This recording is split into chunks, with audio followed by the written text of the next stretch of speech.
प्रिय विद्यार्थियों, नमस्ते। हम रीतिकालीन रीतिमुक्त काव्य धारा की प्रतिनिधि कवि प्रेम मार्ग के धीर फतेह साक्षात रस मूर्ति घनानंद द्वारा रचित रचित घनानंद कवित से आपके पाठ्यक्रम में शामिल छंदों पर बात कर रहे थे। और पिछले वीडियोज में हम 11 छंदों की व्याख्या देख चुके हैं। अब हम अगला छंद देखते हैं। अगला छंद कवित है और छंद इस तरह से है कि तेरे देखी बेको सब ही तू अनदेखी करी, तू जो न देखे तो दिखाऊं का काहि गति रे, सुनी नीर मोई एक तोई सु लगाओ मोई सोई कही कैसे ऐसी निठुराई अति रे, विष सी कथानी मानी सूता पान करो जान जीवन निदान वे विसासी मारी मति रे, जाई जो भजे सु ताहि तजे घन आनंद क्यों हति के हितु ने कहो काहू पाई पति रे। इसमें प्रिय की निष्ठुरता के प्रति उपालम का भाव है। घनानंद के वियोग वर्णन में प्रिय की निष्ठुरता के प्रति उल्हाना का भाव अधिक व्यक्त हुआ है। इसका कारण यह है कि घनानंद का सुजान से एक निष्ठ व अनन्य प्रेम था और उस एक निष्ठ और अनन्य प्रेम के बावजूद भी सुजान उनके उस एक निष्ठ अनन्य प्रेम को भी ठुकरा देती है। तो सुजान से जो उन्हें उपेक्षा मिलती है वो उन्हें अंदर तक कचोड़ती है और प्रिय की उसी निष्ठुरता के प्रति जो है उपालम उल्हाना का भाव फिर उनके काव्य में देखने को मिलता है, क्योंकि उन्होंने सुल्तान के बादशाह के आदेश को न मान करके सुजान के आदेश को माना था। इतनी जिसके प्रति समर्पण भाव उसके उसको जब देश निर्वासन होता है और प्रिय उसको जब उपेक्षित कर देता है, उसके आग्रह को ठुकरा देता है तो उसे पीड़ा होती है और उस पीड़ा की उपालम के रूप में अभिव्यक्ति उनके काव्य में देखने को मिलती है। ये काव्य भी ये कवित भी इसी तरह के उपालम भाव से युक्त है। प्रेमी के एकनिष्ठ व अनन्यता के बावजूद प्रिय उसकी अनदेखी करता है। ये प्रेमी को बहुत चुभता है और प्रिय को एक मीठी चेतावनी भरा उपालम जो है यहाँ पर व्यक्त हुआ है। तेरे देखी को तेरे यानी तुझे जो मेरी ओर उन्मुख नहीं है, तेरे तेरे देखो देखने को सब ही सभी को क्यों वैसे ही अनदेखी करी अनदेखा, तुझे देखने के लिए ही मैंने, प्रेमी कहता है कि तुझे देखने के लिए ही मैंने सबको अनदेखा कर दिया है, सबको उपेक्षित कर दिया है। मैं केवल एकमात्र तुझे ही देखती हूँ, मैं किसी और को देखती ही नहीं। तो हूँ जो न देखे तो दिखाऊं काहे गति रे, और इसके कारण तू जो न देखे तू ही न देखे तो दिखाऊं काहे यानी किसे गति यानी दशा, और इसके कारण मेरी जो दुर्गति हो रही है, बुरी दशा हो रही है, उसको मैं अगर किसी और को क्या दिखाऊं, जो तू ही मेरी इस दुर्गति को, मेरी दुर्दशा को नहीं देखे तो मैं अपनी इस दुर्गति को किसको जा करके दिखाऊं, क्योंकि कोई और तो मेरी इस दुर्गति को देखने वाला है नहीं। मैंने ही जब उनको देखना बंद कर दिया है तो वो मेरी ओर क्यों देखेंगे। फिर ये दुर्गति ऐसी है कि दूसरा कोई इसे समझ भी नहीं सकता, क्योंकि ये दुर्गति तेरे प्रेम के कारण और तेरे निष्ठुरता के कारण उपजी है। तो जब तू ही नहीं देखता है तो और किसे मैं इसे दिखाऊं। सुनी निर्मोही एक तो ही सु लगाओ मोही, सुन निर्मोही जिसमें मोह नहीं है, निष्ठुर है, तो ही यानी तुझ से, और लगाओ यानी आसक्ति, मोही यानी मुझे। सुनी निर्मोही है निष्ठुर, हे निर्मोही, देखता नहीं है तो कम से कम सुन तो ले, मुझे केवल तुझसे ही लगाव है, तेरे अतिरिक्त मुझे किसी से भी लगाव नहीं है, मेरा प्रेम केवल और केवल तेरे लिए ही है। तो यहाँ पर प्रेमी जो है प्रिय के प्रति अपनी एक निष्ठता की बात कहता है। तो ही कही सो ही कही कैसे ऐसी निठुराई अति रे। निठुराई यानी निष्ठुरता, सो यानी शोभा देना है। तुझे ऐसी निष्ठुरता कैसे शोभा देती है, इस बारे में तो बता दे। कही यानी कह कर के बता दे कि कैसे ऐसी निठुराई रे। ये कह कर के बता दे कि तेरी इस निष्ठुरता का कारण क्या है और तेरी ये इतनी निष्ठुरता तुझे कैसे शोभा देती। यहाँ प्रेम ये कहना चाहता है कि तू मेरी पीड़ा की, मेरी प्रेम की अनन्यता और एकनिष्ठता को नहीं समझ सकता, तुझे इसकी चिंता नहीं है, तो कम से कम तेरी शोभा की तो चिंता होगी। कम से कम अपनी शोभा के लिए तो ये देख कि तू मेरे साथ इतनी निष्ठुरता क्यों कर रहा है। विश्वसी कथानी मानी सुदापान करो जान। विश्वसी कथानी, विष के समान, कथानी यानी कथाएं मानी मान करके, सुधा यानी अमृत, पान यानी पी करके, जान यानी जो प्राणों के प्रिय हैं, जान है।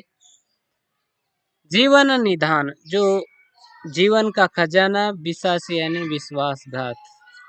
विश्वसी कथानी, और तुझसे प्रेम करने के कारण लोक में लोकोपवाद स्वरूप जो कथाएं चल रही है, जो जहर के समान कष्ट देने वाली है, कष्ट तुल्य है, उनको भी मैंने अमृत मान करके पान कर लिया है।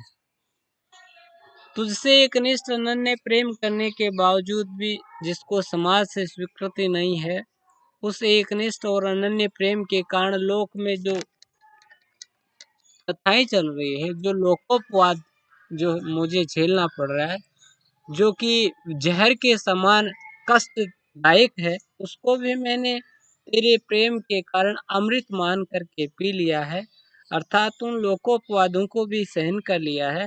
जीवन निदान वे विश्वासी मारे मते। तू ही मेरे जीवन का खजाना है, तू ही मेरे जीवन का कोष है, तू ही मेरे प्राणों का आधार है। तू मेरे साथ इस प्रकार से विश्वासघात करके मुझे मार मत। जाहि जो भजे सो ताहि तजे घनानंद क्यों। जाहि यानी जिसको, जो यानी जो भजे यानी भजता है, भजन करता है, स्मरण करता है, चिंतन करता है। और भजे का एक अर्थ भागना भी होता है। सो ताहि, वो उसे, तजे यानी त्यागता है, क्यों। जो जिसे भजता है उसे भजा जाने वाला ही छोड़ दे। जो जिसको भजता है, भजा जाने वाला ही उससे दूर भागे। यहाँ भजे के अर्थ प्रेमी के साथ भी करते हैं हम, और प्रिय के साथ भी करते हैं। प्रेमी प्रिय का भजन करता है, उसका चिंतन करता है, उसका स्मरण करता है, और प्रिय जो है उससे दूर भागता है। तो वो कहता है कि जो जिसको भजता है उसे भजा जाने वाला ही छोड़ता है। भजा जाने वाला ही उसे छोड़ दे। भजा जाने वाला उसे क्यों छोड़ सकता है। हति के हितुनु, हितुनी, हति यानी मार करके, हत करके, हितुनी यानी हितैषी, कहो यानी कहो, काहू यानी किसने, पाए यानी पाइए, पति यानी प्रतिष्ठा। तुम ये बताओ कि अपने हितैषियों को मार करके किसने प्रतिष्ठा प्राप्त की है। अर्थात अपने हितैषियों को, अपने चाहने वालों को, अपना भला चाहने वालों को मारने वाले को कभी भी प्रतिष्ठा नहीं मिल सकती है। तो अगर तुम्हें मेरे अनन्य और एकनिष्ठ प्रेम की चिंता नहीं है, तो कम से कम अपनी प्रतिष्ठा की को ध्यान में रख करके तो मेरी ओर देख लो, इस अनदेखी को छोड़ दो। तो यहाँ पर जो है प्रेमी का प्रिय के प्रति उपालम भाव है, और निर्मोही मोही में पन सभंग यमक अलंकार मान सकते हैं। कवि छंद की यति गति लय प्रशस्य है, नादात्मकता है, और ब्रज भाषा का लालित्यपूर्ण प्रयोग है। वियोग जो श्रृंगार है उसका सुंदर परिपाक हुआ है। अगला छंद सवैया है। निस ध्योस खरी उरे माज अरी छवि रंग भरी मोरी चाहनी की तकी मोरनी त्यों चक ढोर रहे ढोरी ढरी गोहिए ढोरनी बाहन की चटी दे कटी पे बटी प्राण गए गति सो मति में अवगाहन की घन आनंद जान लखी जब ते जग लागिए मोही जग है यहाँ जग लागिए मोही कराहनी की निस द्योस खरी उरे माज अरी छवि रंग भरी मोरी चाहनी की तकी मोर नित्यों चक ढोर रहे ढरी गोहिए ढोरनी बाहन की। इसमें प्रेमी के हृदय में प्रिय के प्रत्यक्ष दर्शन होने पर प्रिय की रूप छवि उसकी जो मुद्राएं हैं वो उसके हृदय में बस जाती है और उसका उस पर क्या प्रभाव पड़ता है, उसे क्या अनुभूति होती है, इसी का वर्णन वो कर रहा है प्रेमी इसमें। प्रिय ने बिछुड़ते समय उसे मुड़कर के देखा और उसके मुड़कर देखने की छटा का प्रभाव ऐसा होता है कि वो जो रूप छटा है वो प्रेमी के हृदय में बस जाती है, वो उससे दूर नहीं हो पाती। निस ध्योस खरी उर माज अरी छवि रंग भरी मुरी चाहनी की। निस यानी रात्रि, निशा, ध्योस यानी दिन, और खरी यानी खरी जो है जिसको अपन कहते हैं खरा सिक्का, सोना जो है वो खरा है, मतलब उत्कृष्ट। उर यानी हृदय में, माज यानी में, अरि यानी अड़ जाना, छवि यानी छवि रूप माधुरी, रंग भरी अनेक रंगों से भरी, जिसमें सौंदर्य के रंग हो सकते हैं, प्रेम के रंग हो सकते हैं। मुरी यानी मुड़ करके, चाहने की यानी चाहना, तो वैसे चाहना होता है लेकिन यहाँ देखने की। प्रेमी अपने प्रिय से जब बिछुड़ता है तो प्रिय उसको मुड़ करके देखता है और प्रिय के मुड़कर के देखने की वो आनंददायी जो रूप माधुरी है वो प्रेमी के हृदय में दिन रात अड़ी रहती है। वो प्रिय के मुड़कर के देखने की आनंददायिनी वो मुद्रा प्रेमी के हृदय में अड़ गई है, और जो वस्तु किसी में अड़ जाती है तो वो बाहर नहीं निकल पाती, हिलती ढुलती रहती है पर निकलती नहीं। तो प्रिय की भी मुड़कर के देखने की आनंददायिनी मुद्रा प्रेमी के हृदय में अड़ गई है और इस कारण वो दिन रात उसी में वो उत्कृष्ट जो छवि है वो अड़ी रहती है, उससे क्षण भर के लिए भी बाहर नहीं निकलती है। तकी मोरनी क्यों चक्र ढोर रहे, और तक यानी तक करके, मोरनी मुड़ करके, त्यों वैसे ही, चख यानी नेत्र, ढोर रहे साथ हो जाना, साथ चल जाना, ढरी गो यानी ढल गया, ये यानी हृदय, ढोरनी जो है ढोरनी वाहन की, वाहन जिस तरह से जल किसी वाहन नली से होकर, नालिका से होकर के गंतव्य तक पहुंचता है, वैसे तकी मोरनी, तकी मोरनी प्रिय ने जैसे ही तक यानी ताक करके देखा और फिर मुड़े, मुड़ करके देखने और फिर देख करके मुड़ने, प्रिय ने जैसे ही देख करके मुड़ते हैं, प्रिय जैसे ही देख करके मुड़ता है तो प्रिय के देख करके मुड़ते ही प्रेमी के जो नेत्र है वो प्रिय की उस रूप छवि के साथ हो जाते हैं, उससे बंध जाते हैं, और इस तरह से प्रिय की रूप छवि और प्रेमी के नेत्रों के बीच में दृष्टि रूपी, चितवन रूपी नालिका बन जाती है। और उस नालिका से ढरी गो यानी बहकर ढल गया है। ये यानी हृदय, ढोरनी यानी ढर्रे पर वाहन जिस, और उस दृष्टि रूपी नलिका से प्रिय के मुड़कर देखते ही नेत्र जो है प्रिय की रूप छवि के साथ हो गए, और प्रेमी के नेत्रों और प्रिय की रूप छवि के मध्य वो दृष्टि रूपी नालिका बन गई। प्रेमी का हृदय द्रवित होकर के उस नलिका से होता हुआ प्रेम प्रिय तक पहुंच रहा है, और उसी ढर्रे पर पहुंच रहा है जिस तरह से प्राचीन काल में पानी को खेत तक पहुंचाने के लिए नलिका होती थी, नाली होती थी, और उस नाली से पानी होता हुआ खेत तक पहुंच जाता था।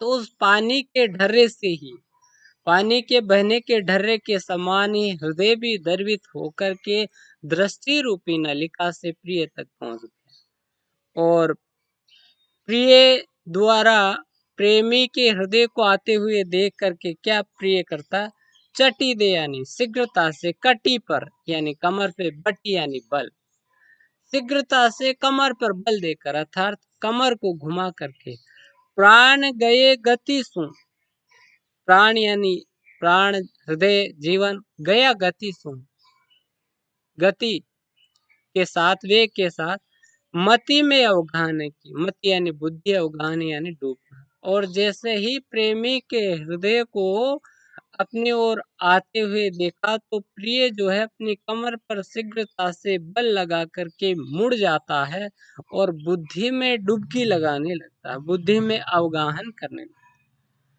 घन आनंद जान लकी जब ते, और प्रेमी कहता है कि हे आनंद के बादल, आनंद के घन, आपको जब से देखा है तब ते जक यानी रट लागी मोही करान, तब से मुझे केवल और केवल कराने की ही रट लगी रहती है। तो प्रेमी की पीड़ा इसमें अभिव्यक्त हुई है, क्योंकि प्रिय की मुड़कर देखने की जो छवि है वो उसके हृदय में बस गई है, और मुड़कर देखते समय उसका हृदय भी बह करके प्रेमी की ओर जाता है। तो प्रिय जो है वो शीघ्रता से मुड़ करके उससे मुंह फेर लेता है और बुद्धि में डुबकी लगा लेता है, और इसी कारण प्रेमी जो है अब उसके पास कराने की रट के सिवा कुछ नहीं। इत बाट परी, अगला छंद देखते हैं। इत बाट परी सुधी रावरे भूलनी, कैसे उड़ानो दीजिए जू। इत बाट परी सुधी रावरे भूलनी, कैसे उड़ानो दीजिए जू। अब तो सब शीश चढ़ाई लई, जो कछु मन भाई सु कीजिए जू। घन आनंद जीवन प्राण सुजान, तिहारे बातनी जीजिए जू। नित ने के रहो तुम चाड़, कहा पे शीश हमारी हो लीजिए जू। इस छंद में प्रेम का बहुत ही उदात्त और सात्विक रूप वर्णित हुआ है। प्रेम की वह दिव्य भूमि इसमें अभिव्यक्त हुई है जिसमें पहुंच कर के प्रेमी प्रिय के अतिरिक्त कुछ नहीं चाहता, और प्रिय चाहे जैसा भी हो, चाहे वो उसके साथ कितने भी निष्ठुरता करे, लेकिन वो जहां भी रहे वो सुखी रहे।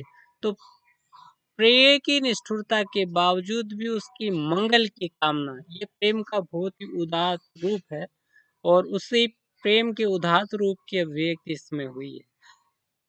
क्या कहते हैं, इत बाट, बाट यानी बांटना, हिस्सा, परी यानी पड़ी है, सुधी यानी याद, रावर यानी आपके, भूलनी यानी भूलना, कैसे उड़ानो दीजिए। प्रेमी प्रिय से कहता है कि तुम्हारे और मेरे मध्य जब बंटवारा हुआ तो तुम्हारे हिस्से में जो है वो भूलना आया, विस्मृति आई, और मेरे हिस्से में स्मृति, याद आई। और तुम्हारे हिस्से में भूलना आया इस कारण तुम भूलने का काम कर रहे हो, तुम मुझे भुला रहे हो, तो अब मैं तुम्हें उल्हाना भी कैसे दे सकती हूँ? उल्हाना भी कैसे करूं तुमसे, उपालम भी कैसे दूं तुम्हें कि तुम मुझे भूल क्यों रही हो? क्योंकि तुम्हारे हिस्से में भूलना है या तुम अपने हिस्से का काम कर रहे हो, और मेरे हिस्से में स्मृति आई है, याद आई है, इसलिए मैं निरंतर याद कर रही हूँ, याद में जल रही हूँ। तो दोनों अपने अपने हिस्से का काम कर रहे हैं, तो तुम्हें दोष कैसे दिया जा सकता? अब तो सब शीश चढ़ाई लई, जो कछु मन भाई सु कीजिए। और अब तो सब शीश चढ़ा लेना, सिरोधार्य कर लेना, अपना लेना, आत्म साथ कर लेना। अब तो सब शीश चढ़ाए, और अब तो मैंने जो कुछ भी है, पीड़ा है, उसको अपने सिर पर चढ़ा लिया है, सिरोधार्य कर लिया है। अब तो मैंने सब कुछ को स्वीकार कर लिया है। जो कुछ भी मन भाई, मन को अच्छा लगे सो कीजिए। और सब कुछ को मैंने सिरोधार्य कर लिया है, इस कारण अब जो तुम्हें अच्छा लगे वो कीजिए, जिसमें तुम्हें खुशी मिले, तुम्हें प्रसन्नता मिले, वो कीजिए। क्योंकि मैंने पीड़ा को सिरोधार्य कर लिया है, जो भी मिलेगा इसमें वो मुझे स्वीकार है। घन आनंद जीवन प्राण सुजान, आप तुम ही मेरे जीवन के प्राणाधार हो, और तुम ही आनंद के भंडार हो मेरे लिए। तिहारी बातें नहीं जीजिए जो, मैं तो तुम्हारी बातों की चर्चा करके भी, तुम्हारी बातों का चिंतन करके ही जी रहा हूँ।